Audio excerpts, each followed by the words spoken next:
Cuando solemos pensar en la antigua Grecia, pensamos en luz, en mármol, en cielos limpios, en templos recortados contra el cielo, ¿no? Pero a lo mejor podríamos decir que esa imagen es, bueno, no una mentira, pero sí una mentira piadosa, cómoda que nos contamos a nosotros mismos, ¿no? Para recordar tiempos pasados.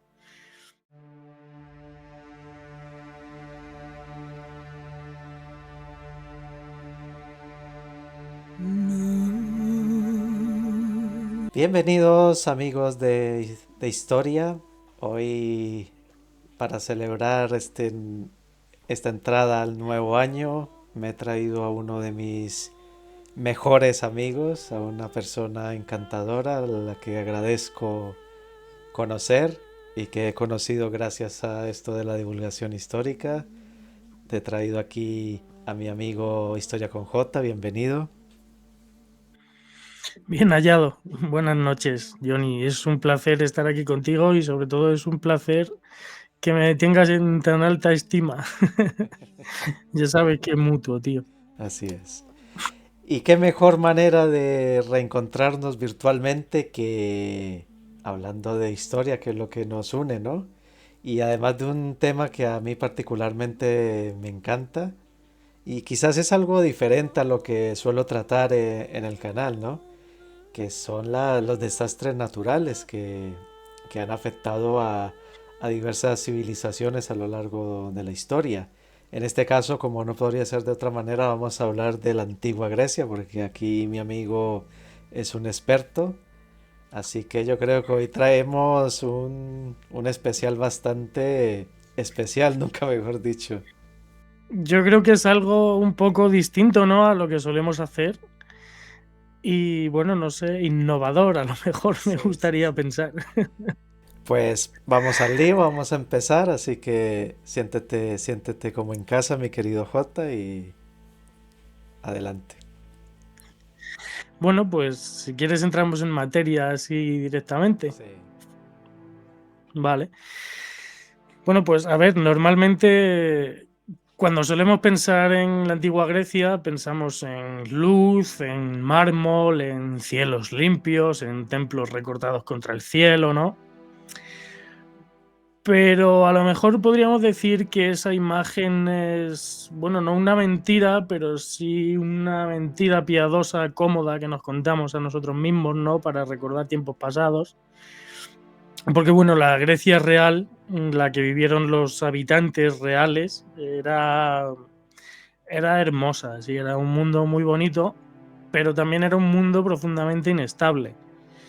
Era un mundo donde la tierra podía temblar sin previo aviso, donde el mar podía levantarse y podía borrar ciudades enteras, donde el fuego podía brotar del suelo como si algo antiguo y furioso intentara salir a la superficie, porque se podría decir que los griegos no vivían sobre una tierra firme, vivían sobre una herida. Porque es cierto que hoy sabemos que Grecia es una de las regiones sísmicamente más activas de Europa, ¿verdad? Entonces son placas tectónicas que chocan, fallas que se cruzan, islas volcánicas que respiran. Pero claro, en la antigüedad ellos no sabían nada de todo esto. Ellos no tenían palabras para geología, no tenían palabras para tectónica. ¿Qué era lo que ellos tenían? Pues lo que ellos tenían eran dioses.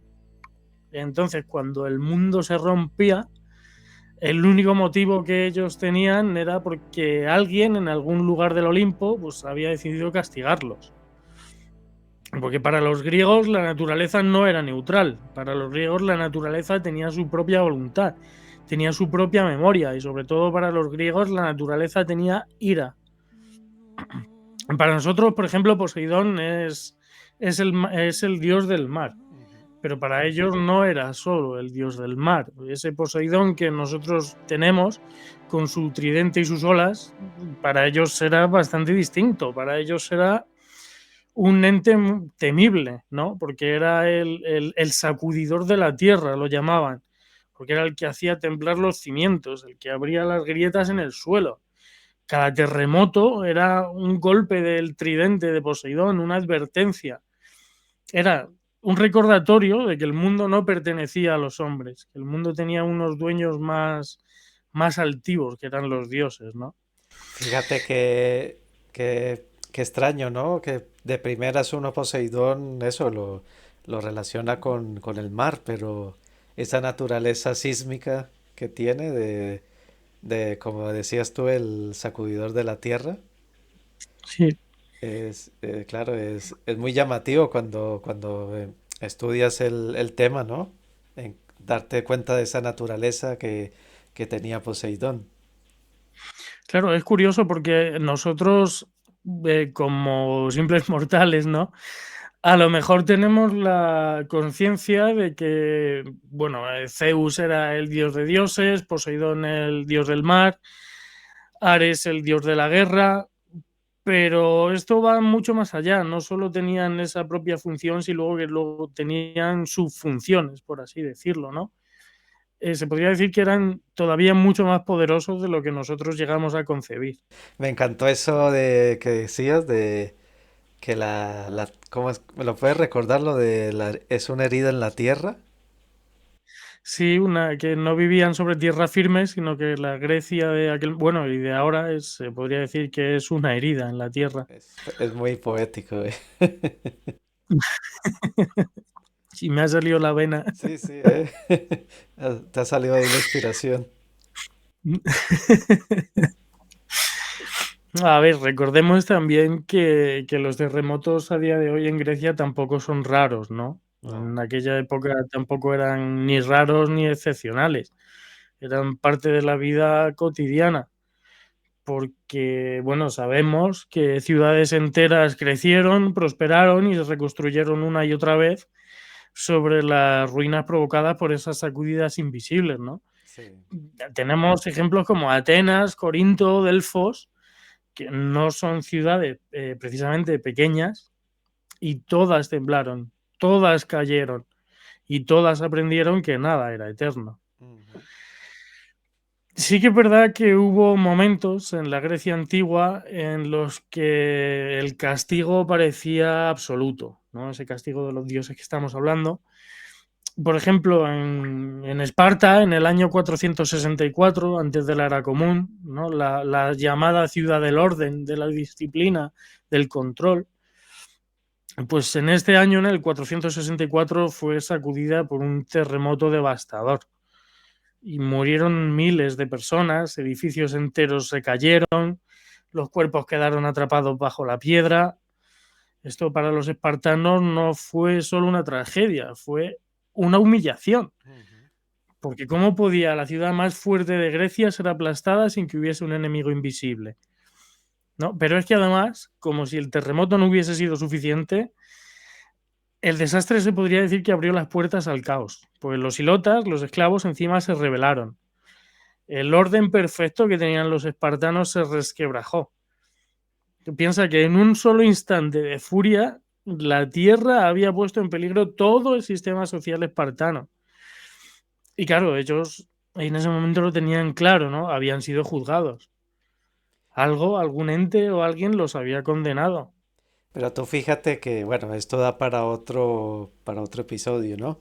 Pero justo este terremoto demostró, al menos para mi parecer, que Esparta era un gigante con pies de barro, como se suele decir. Sí, bueno, a ver, esto, lo del gigante de pies de barro, si puedo hacer un poco de spam. En el podcast de La Historia Habla con Tito y Jota tenemos un programa allí que hablamos de, bueno, no de todas las mentiras, ¿no? Pero tratamos de desmitificar un poquito a Esparta. Ujú. Entonces ahí vemos que sí, son altivos, son ególatras, ¿no? Por decirlo de alguna manera, pero al final no es tan fiero el león como lo pinta. Entonces, claro, esto ya les pasó factura, porque claro, se piensan que es una potencia casi celestial, ¿no? Y así de golpe y porrazo, pues se dan cuenta de que no.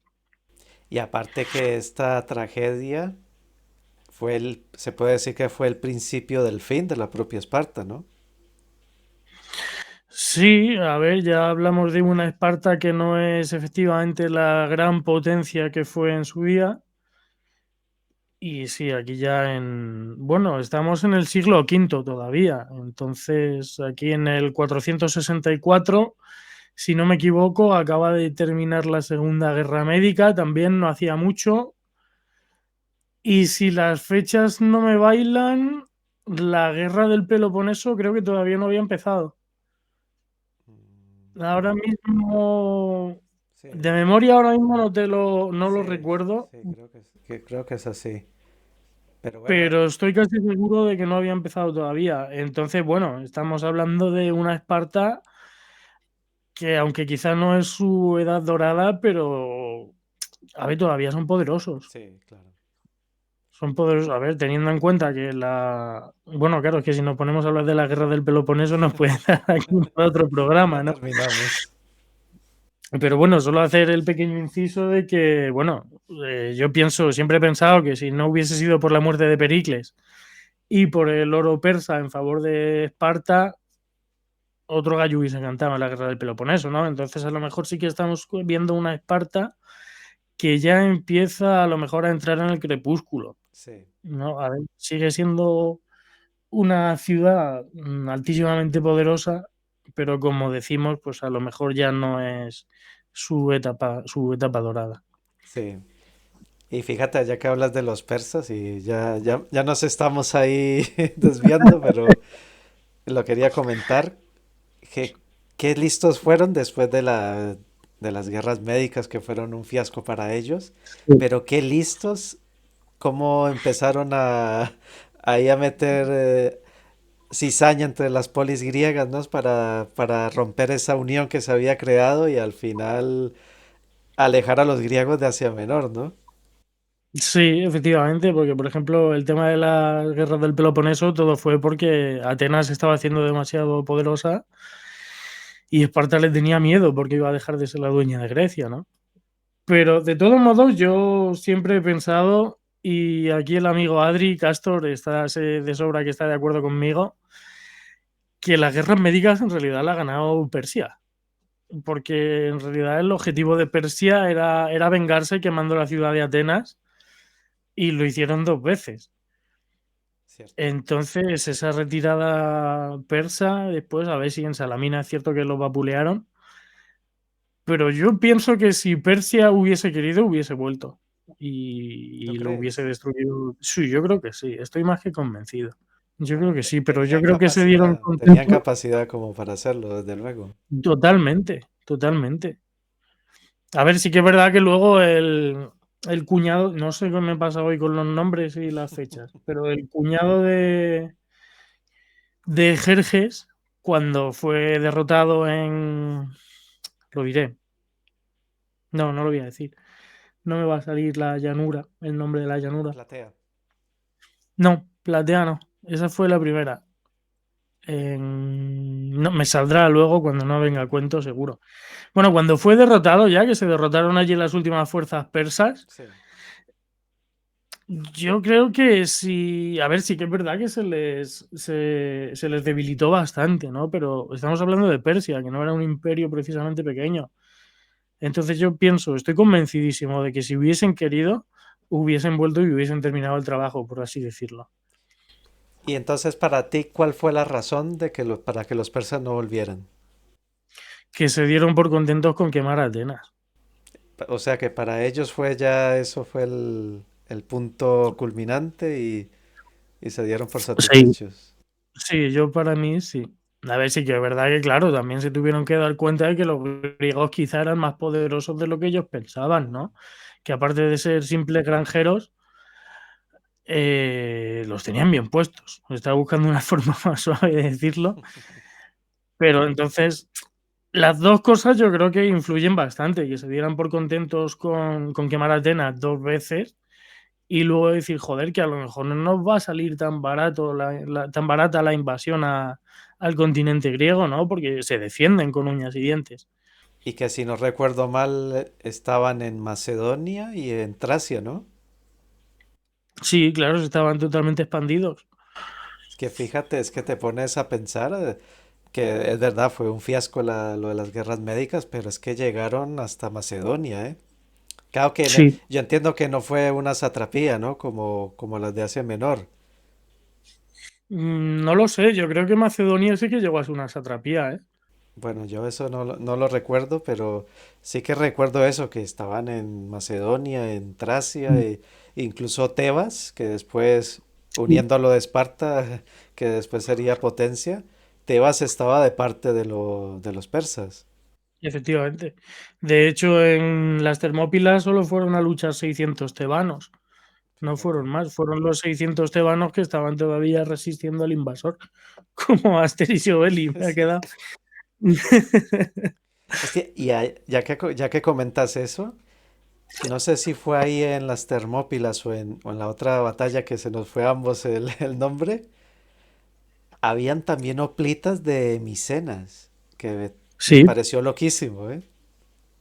sí, sí, claro, era una reunión de griegos, claro, no le quedaba otra. No, que Micala, la batalla de Micala. Claro. Sabía que me iba a salir. Ahí fue donde definitivamente se echó al invasor persa. Entonces, bueno, estamos hablando de terremotos, ¿no? Ujú. Pero bueno, si la tierra era peligrosa y traicionera, el mar era aún peor. Hmm. Porque el mar, a diferencia de la tierra, engaña y miente. Porque puede parecer tranquilo, puede prometer rutas, comercio, alimento y de pronto, en un momento, se convierte en un muro que avanza sin piedad. De hecho, los textos antiguos, hay textos antiguos que nos hablan de algo extraño, que cuando empiece a explicarte cómo dicen los textos vas a saber enseguida lo que es.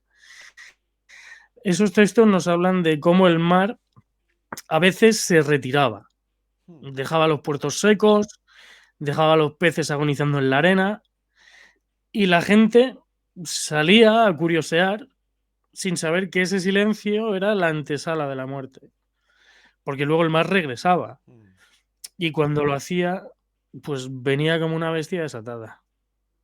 Claro, esto hoy en día nosotros tenemos un nombre para ello, ¿verdad? Ujú. Tsunami, pero claro, los griegos pues antiguamente no sabían que eso era un tsunami, no le habían puesto nombre todavía, ¿no? De hecho, uno de estos episodios, uno de estos tsunamis, fue bastante importante y marcó para siempre lo que se podría llamar la memoria griega. Porque, bueno, la ciudad de Elike, una ciudad rica, una ciudad poderosa, una ciudad devota de Poseidón, una ciudad muy orgullosa. Bueno, pues una noche la tierra tembló y después fue arrasada por el mar. No hubo batalla, no hubo huida, pero el dique desapareció. Desapareció engullida, desapareció silenciada y desapareció convertida en un recuerdo. Luego, durante siglos, el dique fue considerado una leyenda, fue considerado un cuento moral. De hecho, incluso fue considerado una leyenda hasta que la arqueología confirmó que efectivamente la ciudad había existido Fíjate. y que efectivamente la ciudad a día de hoy está bajo el agua. Hostias, fíjate, no tenía conocimiento de esta ciudad. Sí, de hecho, Platón piensa que Lique es la verdadera Atlantis. Fíjate. ¿Y en qué isla estaba o en qué región? Pues esta ciudad estaba en lo que es Acaya, que está, se podría decir que está situada en el Golfo de Corinto. Fíjate. Bien, entonces, los griegos, esta destrucción, para ellos no era algo geológico, no era un desastre natural sin más. Para ellos, la explicación que tiene una explicación ética. ¿Por qué? Porque unos días antes de esto, se sabe que la ciudad había rechazado a unos viajeros que le suplicaban asilo. Entonces habían roto la hospitalidad sagrada y Mm. por eso el castigo a la ciudad había sido total. entiendo. Este mensaje de que se había roto la hospitalidad sagrada y que el castigo había sido total por esto, este mensaje se transmitió de generación en generación. Ujú. De hecho, claro, ninguna muralla es suficiente, ninguna riqueza te va a proteger. Si los dioses deciden borrar tu nombre de la existencia, lo van a hacer. Así es.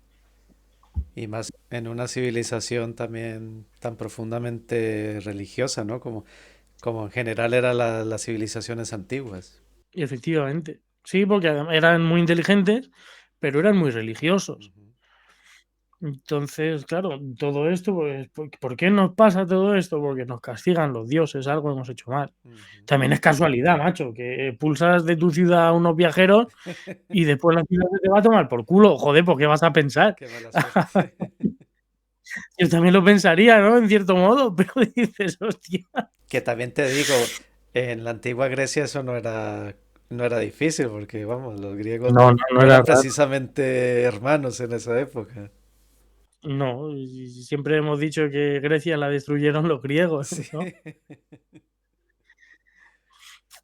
Pero bueno, y luego tenemos el fuego también, ¿eh? Mm, Que el fuego se podría decir que, bueno, a lo mejor, mira, digo, estoy hablándote del fuego y estoy mirando la chimenea. mira tú, qué evocador. El- sí, y qué cojones, así, ¿no? Por lo que estamos contando. Bueno, porque el fuego se puede decir que es el elemento más incomprensible, ¿no? Mm, Porque era el que, bueno, y es el que surge del interior de la Tierra, como si el mundo estuviera vivo, ¿no? Pues los volcanes para los griegos eran prisiones. Recuerda los titanes y la ujú, titanomaquia, ¿no? Donde encerraron a los titanes. Para ellos los volcanes eran lugares donde algo antiguo efectivamente estaba encadenado. Eran gigantes derrotados, monstruos primordiales. El Etna en Sicilia no era una montaña, era una tumba para ellos. mm. Porque cada erupción del monte era el rugido de lo que intentaba escapar. Pero luego, y a raíz de esto viene el programa, porque fue lo que me pediste en un origen, hubo un volcán que no rugió. Hubo un volcán que se podría decir que cambió la historia. Antes Era, de continuar, si no recuerdo mal, el Etna era también la entrada al inframundo. sí, ahora que lo dices, sí puede ser. Sí, sabes que yo en mitología no estoy muy puesto, Es que pero me suena por el mito de Orfeo, porque me lo recordaba así que de Sicilia, que desciende al inframundo buscando a su esposa. te lo voy a confirmar. Lo estoy buscando, dame un momento. Esto aquí es sin trampa ni cartón. Si no se sabe algo seguro, se busca y... No, está claro, a ver, tampoco somos enciclopedias Sí. vivientes. Pu- no, mira, el Etna era donde estaba la fragua de Festo. Mm. Sí, era una de las principales entradas al inframundo, o sea que había más. Sí, es que Sí, lo recordaba por lo del mito de Orfeo. sí. Claro, Orfeo y Festo tienen ahí su... Ujú. Sí, es verdad. Y hablando de Hefesto, también estaba relacionado con los temblores, entiendo, ¿no? Pues no he leído nada acerca de eso, pero estaría guay pensar que sí, que cuando golpeaba con su martillo temblaba la tierra, Claro, ¿no? claro, Y cuando golpeaba el yunque, ¿no? claro. Sí, vamos a decir que sí, ¿por qué no? Aquí estamos reescribiendo la mitología, ¿no? A lo mejor ahora llega una mitóloga o un mitólogo y dice, vosotros dos Sí. sois tontos, ¿o qué os pasa? Temblores, cierran el canal. Bueno, esperemos que no, esperemos no ofender a nadie No, tampoco con bueno. estas atrevidas ¿no? Aquí especulaciones. estamos, ante todo, para pasarlo bien. Mm. Segundo, para aprender, que aquí ninguno es experto, como dices tú, en enciclopedia. Y el que tiene boca se equivoca. Así que... Efectivamente. Y si alguien sabe más de nosotros y hemos dado algún dato mal, que nos corrija, Ah, que por no supuestísimo, nos vamos a enfadar ni nos lo vamos a tomar mal ni nada por el estilo, por Sí, supuesto. los comentarios están abiertos para el que quiera hacer algún apunte, corrección. Todo es bienvenido. Siempre con respeto, claro, no vaya, pues te Correcto. apuñalo, ¿no?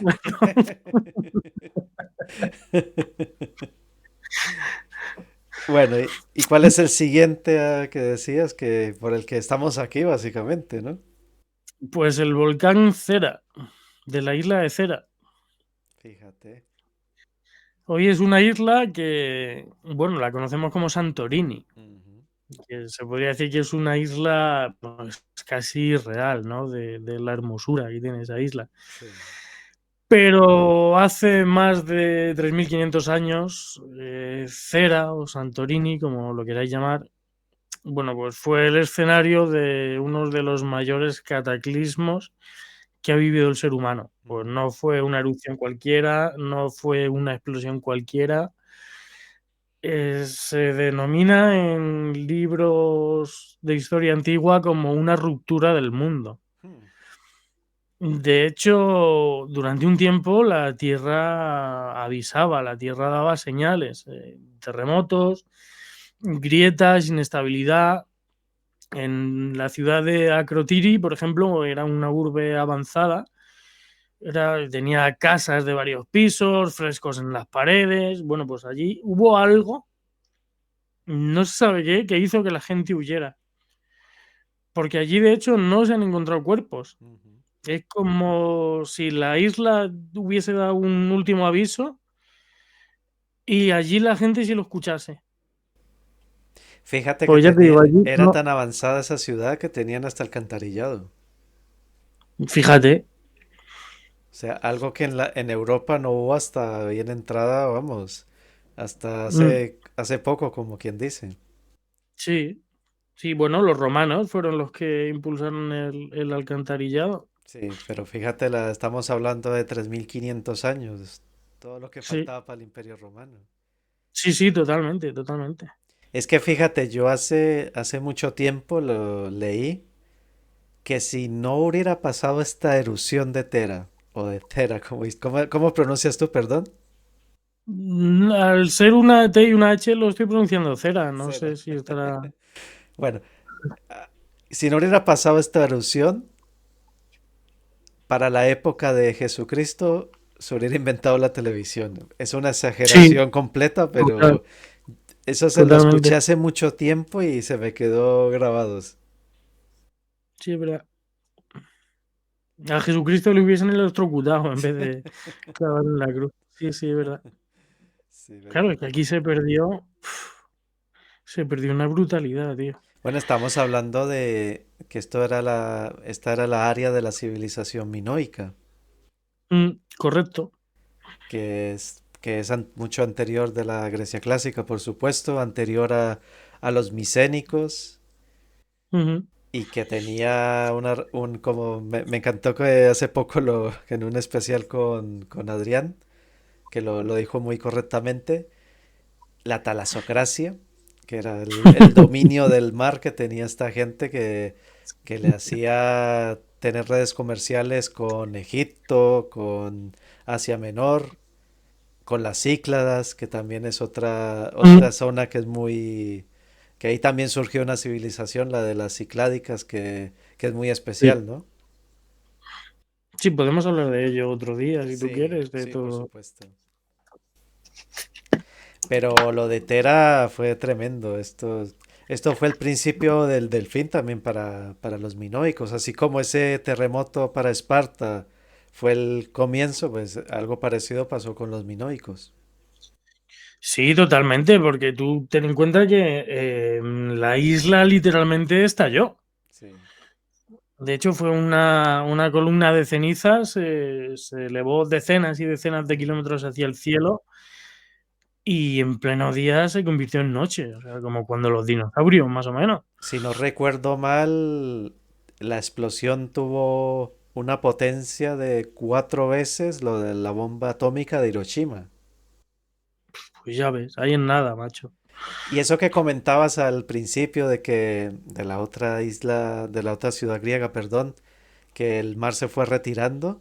Esto pasó precisamente en Creta, que está relativamente cerca de Tera. Sí, justo lo iba a mencionar un poco más adelante.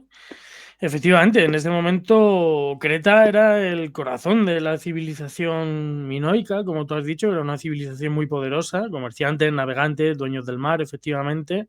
Tampoco construían murallas porque no las necesitaban, ¿no? Pues decían que su poder estaba en el control de las rutas marítimas. Ujú.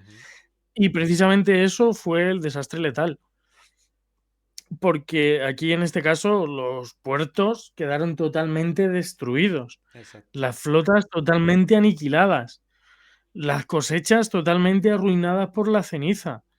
El comercio, como es lógico, colapsó. Se podría decir que no fue una muerte inmediata, fue todavía peor, fue una agonía lenta. Mm, Y claro, luego, décadas después, pues los micénicos llegaron y tomaron el control. exacto. Pues la civilización minoica aquí cayó sin casi batalla, porque el volcán que había explotado a cientos de kilómetros, había explotado el volcán en la isla de Cera. O sea, imagínate, a cientos de kilómetros y destruyó toda la civilización.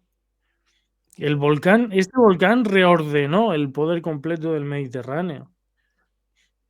Exactamente. Fíjate. Es que fíjate, es como Pero como lo de la otra ciudad que decías tú, como sin comerlo ni beberlo de un día para otro por un desastre sí, natural, cambia por completo el devenir histórico de una región, en este caso de toda una civilización, y como bien dices, alteró el Mediterráneo oriental, ¿no?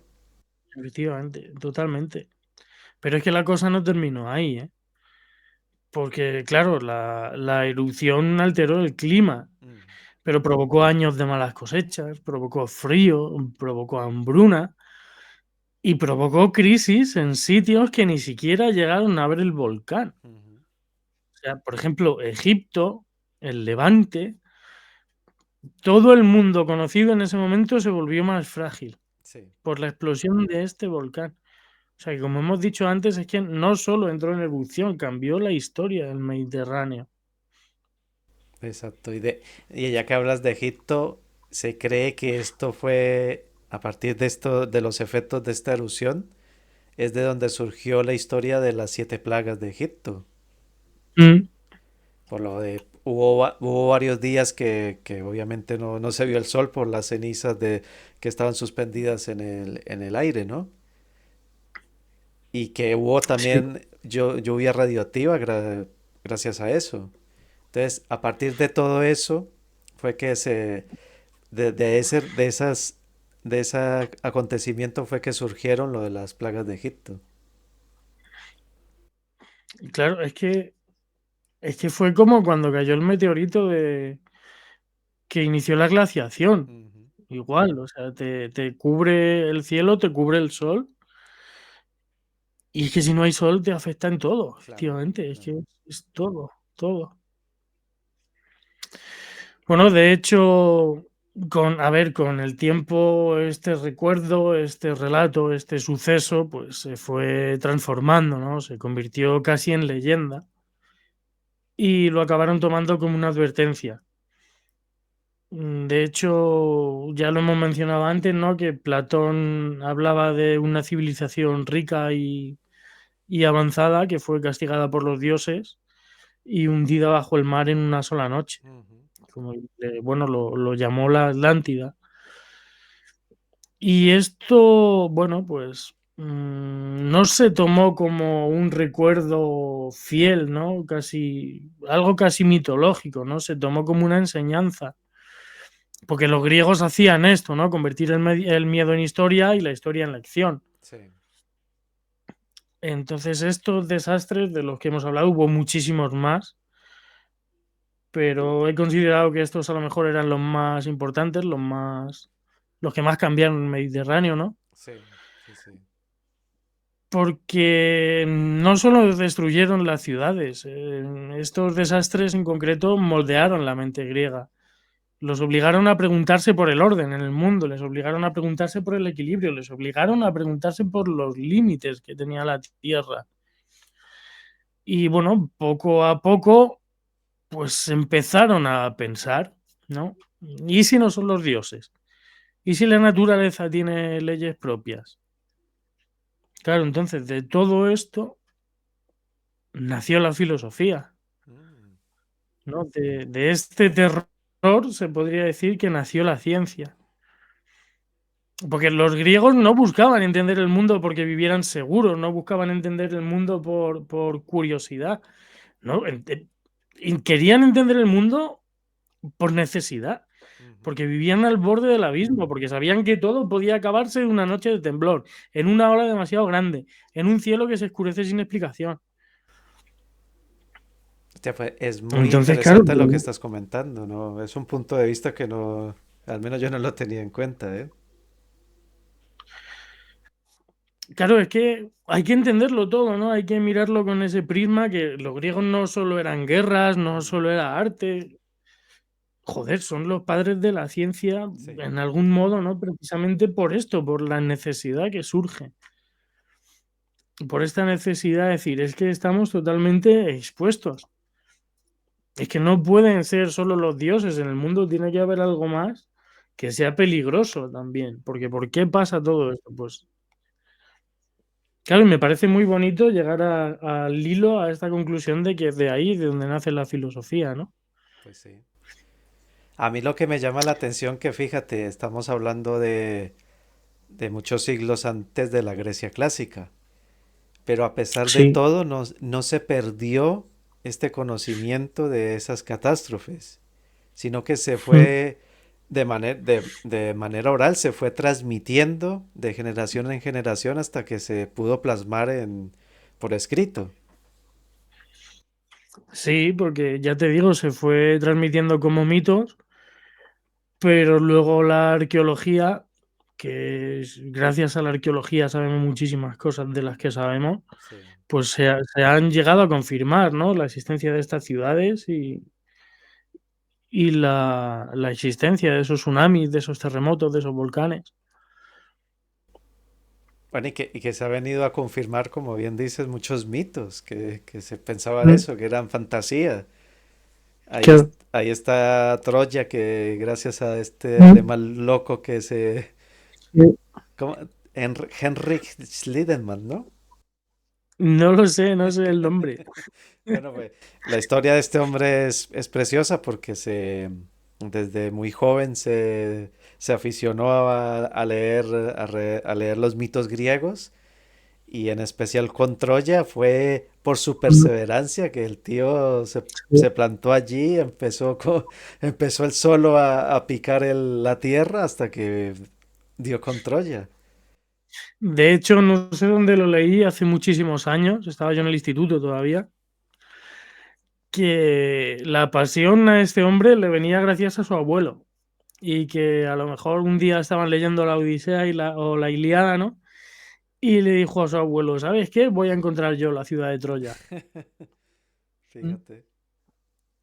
Me parece muy bonito eso también, macho. O ahora que se casó también con una griega, porque el tío fue con el pack completo y quería bautizar a sus hijos en la antigua religión griega, o sea, con los ritos de la antigua religión griega.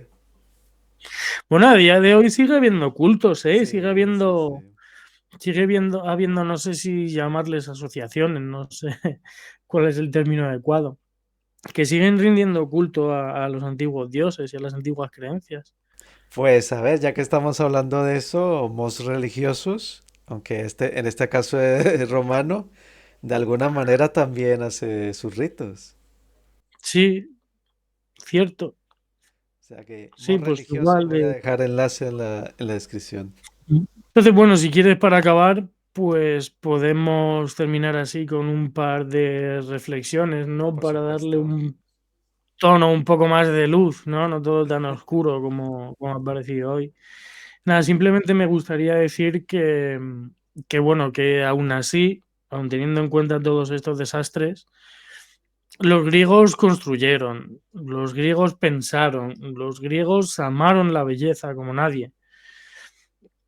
Quizá porque cuando el mundo es frágil, cada gesto humano se vuelve un acto de desafío, ¿no? Entonces la Grecia antigua no fue solo luz, fue sombra, fue miedo, fue un diálogo constante con la naturaleza que no pedía permiso para nada. Y quizá por eso, todavía hoy, cuando la tierra tiembla, cuando el mar se levanta, seguimos volviendo a pensar en esos mitos y en esas historias, ¿no? Porque, porque en realidad seguimos viviendo sobre ese mismo suelo que nunca ha dejado de temblar. Así es. Qué bonita reflexión. Me gusta sobre todo mucho pensar en lo que te digo, que quizá cada gesto de construir, cada gesto de apreciar la belleza es un acto de desafío. De decir, puede haber algo más poderoso que yo, pero, pero voy a disfrutar de lo que tengo y de lo que estoy creando por mí mismo, aunque solo sea un insignificante mortal. Me parece una mentalidad muy griega también, una mentalidad muy heroica, ¿no? Hoy estás sembrado, macho. Ya Sí, hoy estoy me especialmente. descubro ante ti, macho. Ya. Estoy especialmente, no sé si tierno o cómo llamarlo hoy, sí. Has ido a ver el fuego y has dicho, ya te vino ahí toda Sí, la sí, total. inspiración, ¿eh? Me ha venido aquí un fogonazo de sí, Bueno, el fuego de Prometeo, ¿no? Tu dios efectivamente, favorito. efectivamente, sí, señor. Eso es Prometeo, que le robó el fuego a los dioses para llevárselo a la humanidad. Exacto. Es que, Estaría bien también que un día hablásemos de Prometeo, ¿qué te parece? por Aquí supuesto, te lo dijo como... sí. Hombre, tú eres aquí un fijo de este humilde canal, ya. Aquí ya, Cuento con ello, por cuento supuesto, con ello. vamos a montarlo. Vale, perfecto, pues mira, una idea para el siguiente, por ejemplo, Eso, ¿qué te parece? perfecto. Pues si quieres Pues ya saber está. más, pues no te olvides de seguirnos. ¿Cómo es la manera de encontrar a Jota en el ciberespacio? Pues en Instagram podéis encontrarme por Historia con J, todo junto. Va a salir la foto de perfil el mochuelo de Atenea. Y luego tenemos el amigo Castor y yo tenemos el programa de Evox, de la historia habla con Tito y J. El Dream Team. Que ahí, bueno, hacemos un poco lo que estamos haciendo tú y yo aquí ahora, pero sin que se nos vea la cara. Bueno, en su De canal ahí hecho, tenéis la saga de Atenas, ¿no? estamos con ellos, sí, con Atenas de principio a fin, efectivamente. Imagínate. O sea Que es que algo que tenía yo muchas ganas de hacer, de una historia de Atenas. Y bueno, no lo voy a contar porque no sé cuándo lo voy a llevar a cabo. Pero a pues ti ya te mencioné algo el otro día sobre un libro, sobre no sé qué sí, sí, historia sí, de... sí, sí. Por favor, hazlo, hazlo. Bueno, todo se irá viendo. Y bueno, te vuelvo a pedir permiso ahora aquí con testigos para este programa subirlo a la plataforma de Hombre, iVoox también. eso está hecho, por favor. Pues es para mí un honor poder subir este programa como un crossover con tu precioso canal allí con nosotros. Pues querido Jota, como siempre ha sido un auténtico placer. De verdad que ha habido momentos que me he quedado así sin palabras porque de verdad que has estado sembrado, has sido muy poético en algunos momentos y de verdad que ha sido un gusto y espero tenerte pronto por aquí. Claro que sí, claro que sí. Volveré. Y a vosotros pues muchas gracias por vernos y hasta la próxima. Como en honor a nuestro amigo en común, mira, se me fue la paloma. ¿Cómo, cómo es que dicen? Salvete, voy a decir él. Salvete, gaudete. Adiós.